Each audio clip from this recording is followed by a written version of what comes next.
The counterfeit relationship. Why it felt so real. Until it didn't. It didn't start with cruelty. It started with relief. The kind of relief that makes your shoulders drop without you realizing it. The kind that convinces your nervous system to finally exhale and whisper, "I think I'm safe now." She met him in Chicago, but it could have been anywhere. A quiet coffee shop, a charity event, a mutual friend's dinner party. He wasn't flashy. He didn't dominate the room. He listened. Really listened. He remembered small details no one else ever did.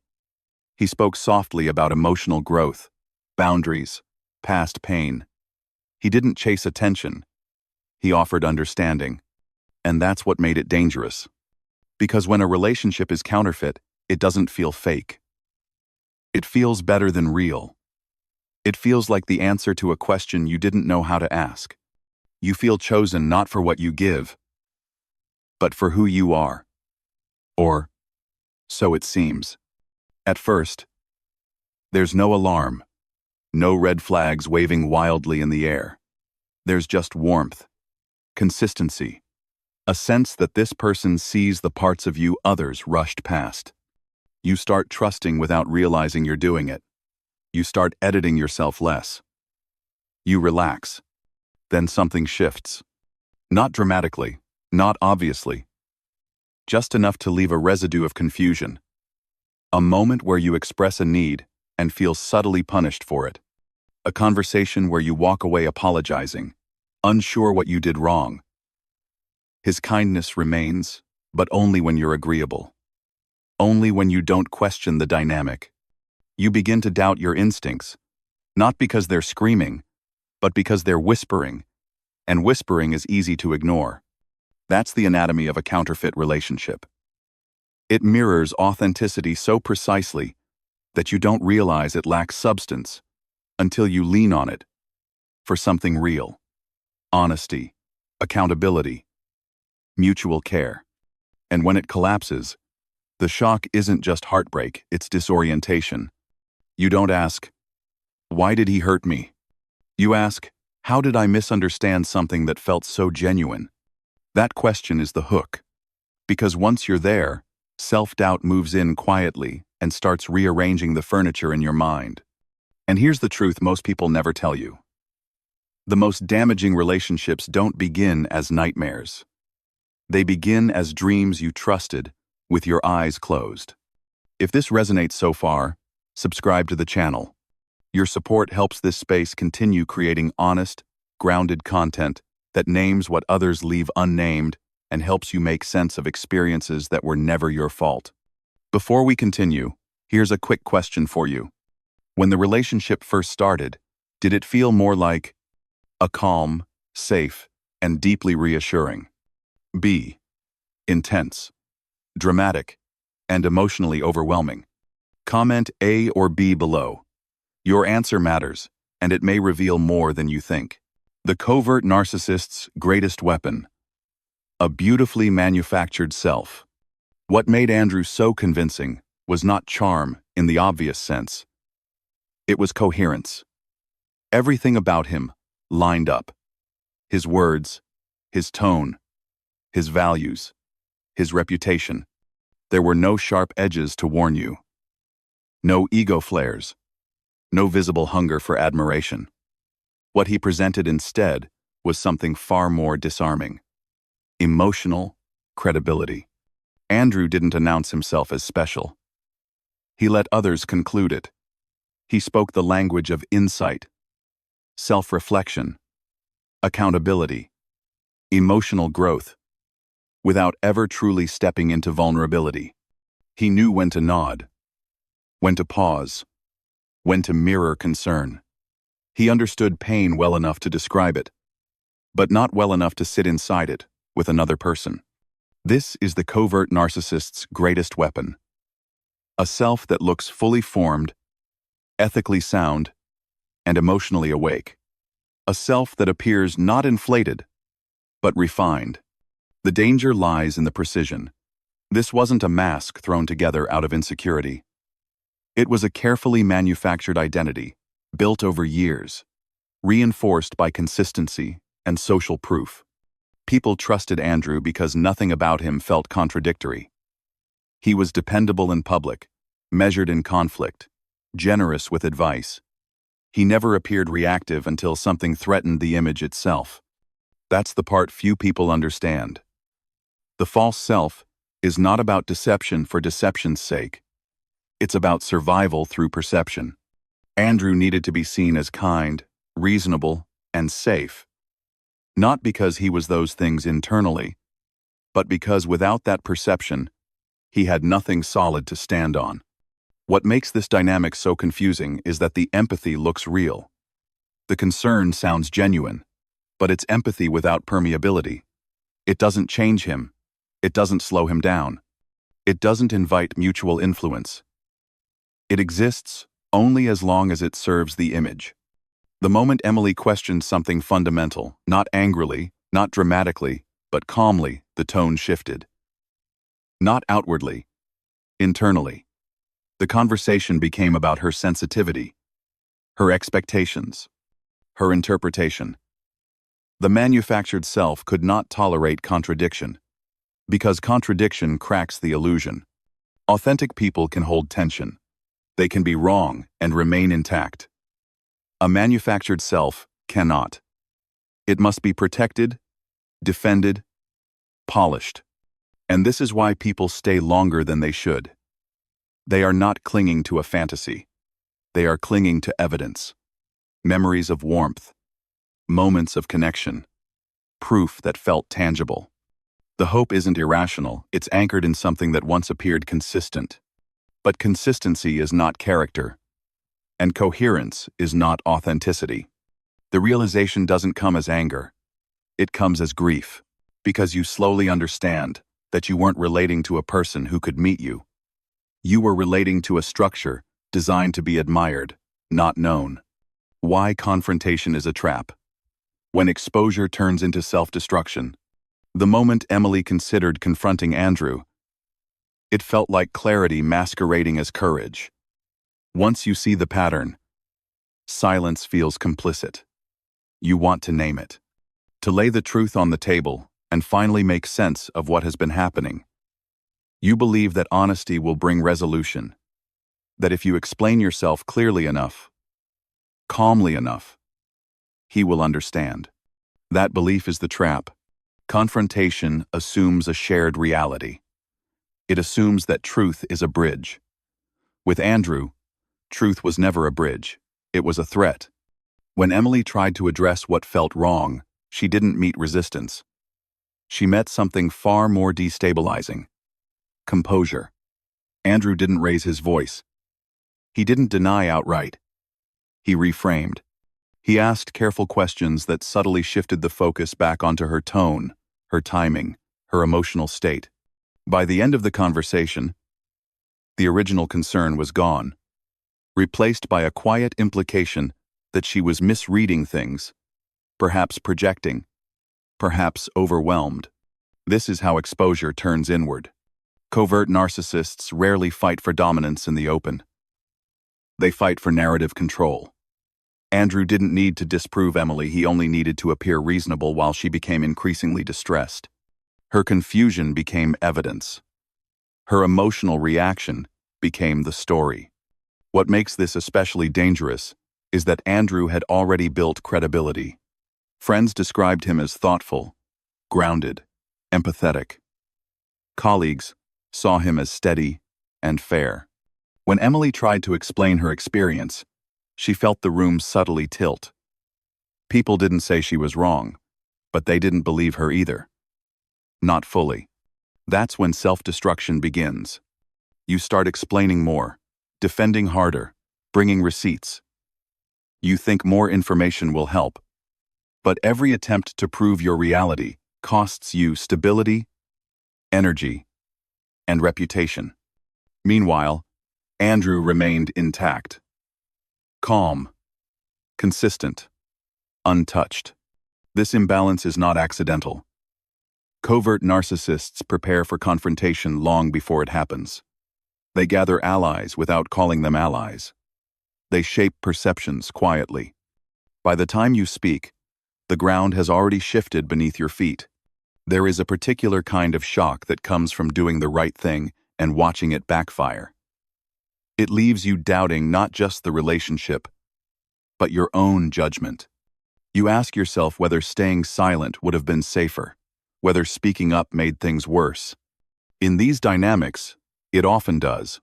Confrontation doesn't expose the covert narcissist.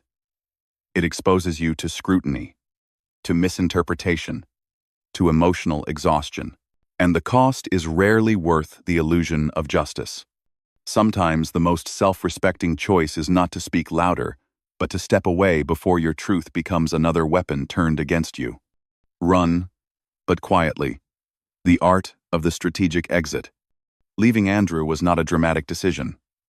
There was no final argument, no mic drop moment, no righteous speech that brought closure. What Emily eventually understood was this: survival, in this kind of dynamic, doesn't look like victory. It looks like discretion. Running quietly is not cowardice. It is strategy refined by reality.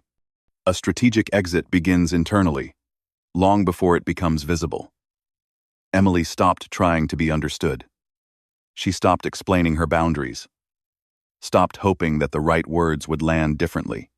Instead, she began to regulate herself. She observed her impulses without acting on them. She learned to pause where she once reacted. That pause became her protection. Quiet running is about subtraction, not confrontation. Fewer disclosures, fewer emotional bids, less access to your inner world. Andrew noticed the shift, of course. Covert narcissists always do. When supply weakens, they sense it the way others sense a change in weather. But noticing is not the same as controlling. Emily didn't announce distance. She embodied it. She tightened boundaries without naming them. She responded neutrally instead of warmly. She disengaged without cruelty. Every interaction became intentional. She treated her emotional energy like a limited resource, budgeting it carefully instead of spending it on conversations that went nowhere. This kind of exit requires tolerating discomfort. You must be willing to let them misunderstand you, to let them feel confused, to resist the urge to correct the story they are telling themselves and others. Silence here is not passive, it is containment. What makes this difficult is the emotional backlash. Andrew oscillated between subtle guilt and polished concern. He framed her withdrawal as distance, then as stress, then as something she was going through. None of it required a response.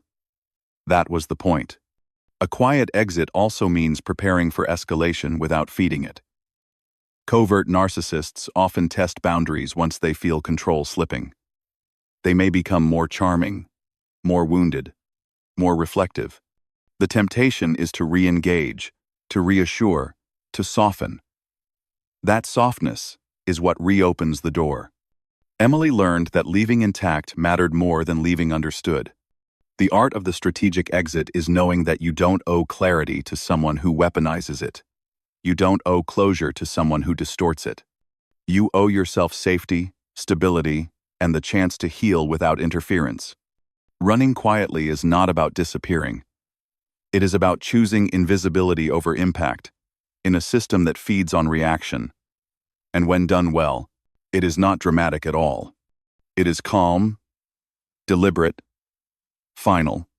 After the exit, from self-blame to self-trust. After leaving Andrew, Emily expected relief. The exit did not immediately bring peace, it brought questions. Late at night, when there was no one left to manage or anticipate, self-blame crept in. How did I miss it? Why did I stay? Was I too trusting? These thoughts didn't arrive as accusations at first. They arrived as attempts to regain control. If the pain was her fault, then at least it was explainable. This is the most fragile phase of recovery, and the least understood. Self-blame is not weakness. It is the mind trying to restore order after prolonged confusion. In a dynamic where reality was subtly rewritten again and again, certainty feels safer than ambiguity, even if that certainty is self-directed cruelty. Emily had to learn something counterintuitive. Healing did not begin with understanding Andrew. It began with reclaiming herself. The grief came in layers. Grief for the relationship she believed in. Grief for the version of herself who bent without realizing she was bending. Grief for the time spent negotiating what should never have been negotiated. And beneath all of it, a quiet mourning for trust not in him, but in her own perceptions. Rebuilding self-trust is not about becoming harder. It is about becoming clearer.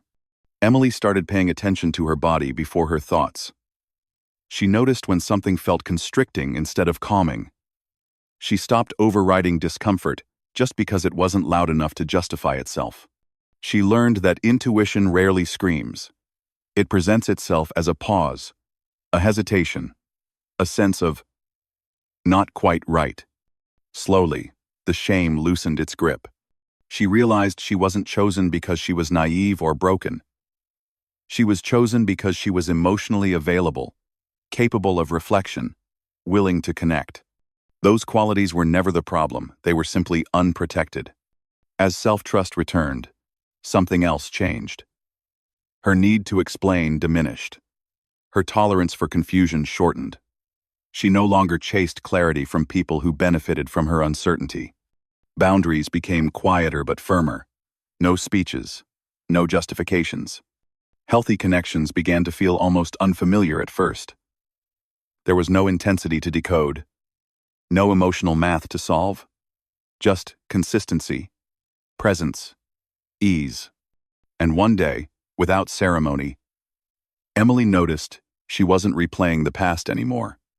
Not to analyze it, not to defend herself against it. It had become information, not identity. The goal was never to expose Andrew or rewrite the ending. The real work was learning to trust the part of herself that saw the truth and honoring it enough to never abandon it again. Emily's story is not about a villain and a victim.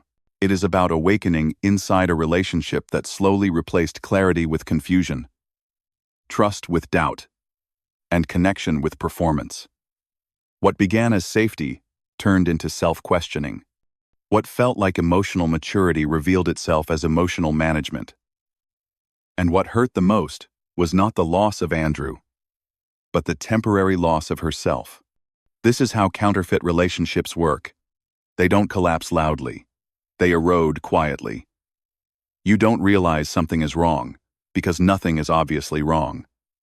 Instead, you adjust. You rationalize.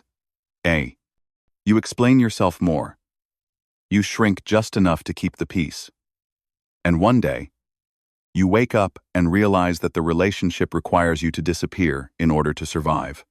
Emily's turning point was not confrontation. It was recognition. Recognition that clarity does not come from forcing someone to see you, but from seeing yourself clearly enough to walk away. By leaving quietly, she preserved what mattered most: her nervous system, her dignity, and her future capacity to trust again. The lesson here is profound and practical. Not every truth needs to be spoken, to be honored. Not every injustice needs to be argued, to be escaped. In real life, wisdom often looks less like winning and more like withdrawing with intention. Applying this lesson means paying attention to how you feel after interactions, not just how things look on the surface. It means trusting patterns over promises, consistency over intensity, and calm over confusion.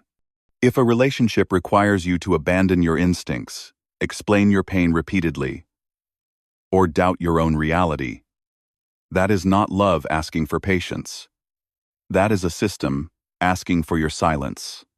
Disclaimer: this video is for educational and knowledge-sharing purposes only, and does not replace professional diagnosis or psychological treatment from a licensed mental health professional.